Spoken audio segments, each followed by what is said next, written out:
आज Doubtnut app download करें। Doubtnut पर अपने सभी गणित, रसायन विज्ञान, भौतिक विज्ञान और जीव विज्ञान के डाउट्स का करो सफाया। बस प्रश्न की फोटो खींचो, एक ही प्रश्न को क्रॉप करो और तुरंत वीडियो सोल्यूशन पाओ। अभी डाउनलोड करें। क्वेश्चन हमें पूछा है कि दृष्टि दोष क्या है, यह कितने प्रकार का होता है। तो दृष्टि दोष समझने के लिए पहले हम समझते हैं कि हमारी आंखें कार्य कैसे करती हैं। देखिए, ये तो हमारे लिए आंख की संरचना हुई। अगर अगर उसके सामने कोई वस्तु रखी हुई है, ठीक है, ये हमने कोई वस्तु ले ली और वस्तु को नाम दे दिया ए बी। तो ए बी अगर वस्तु रखी है तो वो हमें दिखाई कैसे देती है, तो उससे निकलने वाली जो किरणें होती है वो किस तरह से यहाँ पर आपतित होंगी वो हम समझेंगे। देखिए, ए से निकलने वाली किरण जब सबसे पहले कॉर्निया, ट्यूलिप जिसे हम बोलते हैं पुतली, आइरिस, लेंस और काचाप द्रव से होते हुए ये पहुंचती है रेटिना पर। ठीक है, रेटिना सबसे पिछला हिस्सा होता है हमारी आंखों का। इस तरह दूसरा हिस्सा भी जो है हमारा वो वस्तु का, वो इस तरह से होकर अगर लेंस से होकर के वो रेटिना पर जाता है या रेटिना पर कहीं मिलता है। ठीक है, इस तरह से हमने बना दिया। इस तरह उस वस्तु से मुख्य रेखा से भी होकर जाने वाली किरण अगर रेटिना पर मिलती है तो इस प्रकार से रेटिना पर प्राप्त होने वाला हमारे शरीर के लिए तंत्रिकाओं से मिल करके जो मस्तिष्क तक पहुंचता है, तब हमें वस्तु का वास्तविक उल्टा और छोटा बना हुआ प्रतिबिंब वास्तविक और वस्तु के बराबर सीधा हमें प्राप्त होता है हमारे मस्तिष्क के द्वारा। तब हम उस वस्तु के लिए उसकी उपस्थिति का अंदाजा लगा पाते हैं। ठीक है, ये तो सामान्य सी रचना हुई।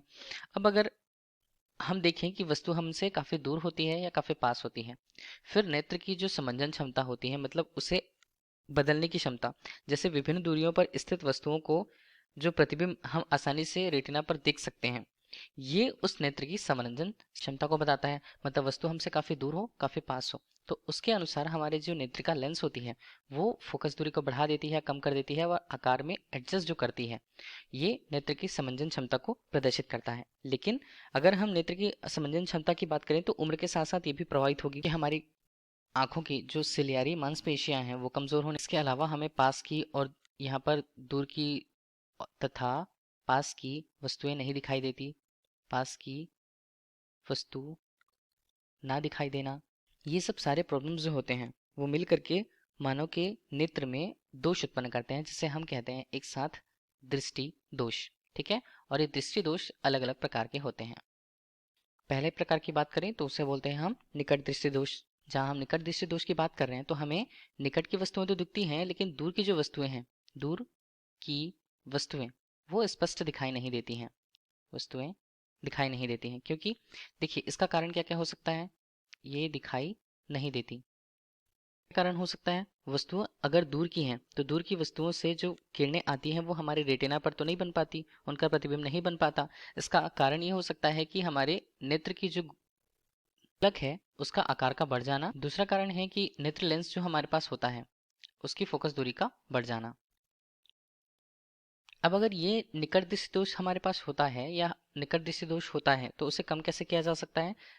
इसे कम अवतल लेंस का उपयोग करके किया जा सकता है। अवतल लेंस क्या करता है, आने वाली किरणों को रेटिना पर आसानी से केंद्रित करवा देता है। ठीक है, दूसरा हमारे पास हो सकता है निकट दृष्टि दोष के अलावा दूर दृष्टि दोष में होता यह है कि निकट की जो वस्तुएं हैं, निकट की वस्तु वो दिखाई नहीं देती। मान के रूप में बात करें तो सबसे पहले हम देख लें कि नेत्र लेंस के लिए जो उसकी फोकस दूरी होती है उसका मान यहाँ पर अधिक हो जाता है। इसके अलावा नेत्र लेंस और रेटिना के बीच की दूरी कम हो जाती है, तब दूरदृष्टि दोष होता है। ठीक है, अब इसे कैसे कम किया जा सकता है, हम इसका निवारण उत्तल लेंस के उपयोग से कर सकते हैं। उत्तल लेंस का अगर उपयोग किया जाता है तो वस्तु का प्रतिबिंब हमें प्रॉपर रेटिना पर मिलने लगता है।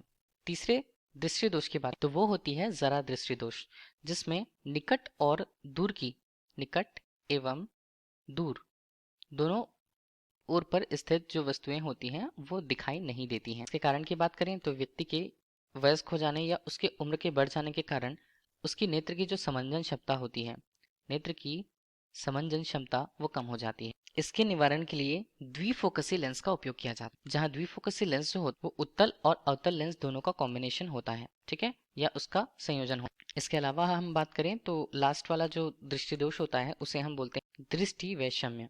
दृष्टि वैषम्य में होता क्या है, व्यक्ति अपने सामने रखी हुई ऊर्ध्वाधर और क्षैतिज रेखाओं को देखते हुए भी ये अंतर स्पष्ट नहीं कर पाता कि कौन सी रेखा जो वहां पर है वो ऊर्ध्वाधर है या क्षैतिज रेखा है।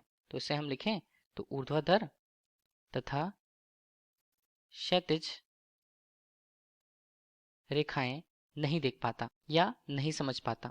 ठीक है, तो इसका कारण क्या हो सकता है? जैसे हमारे आंखों में सिलियरी मांसपेशियां होती हैं, तो उन मांसपेशियों में विकृति उत्पन्न होने के कारण, साथ ही साथ अगर हम कहें कि कॉर्निया जो हमारे आंखों की होती है वो पूर्ण अगर गोलाकार नहीं है, तब ये दोष जो है वो उत्पन्न होता है। और उसका निवारण किस प्रकार से किया जा सकता है?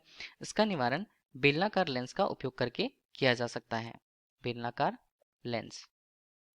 ठीक है, तो यही हमसे क्वेश्चन पे पूछा गया था कि हमें दृष्टि दोष कितने प्रकार के होते हैं वो बताना है, और दृष्टि दोष क्या है वो हमें बताना था। धन्यवाद।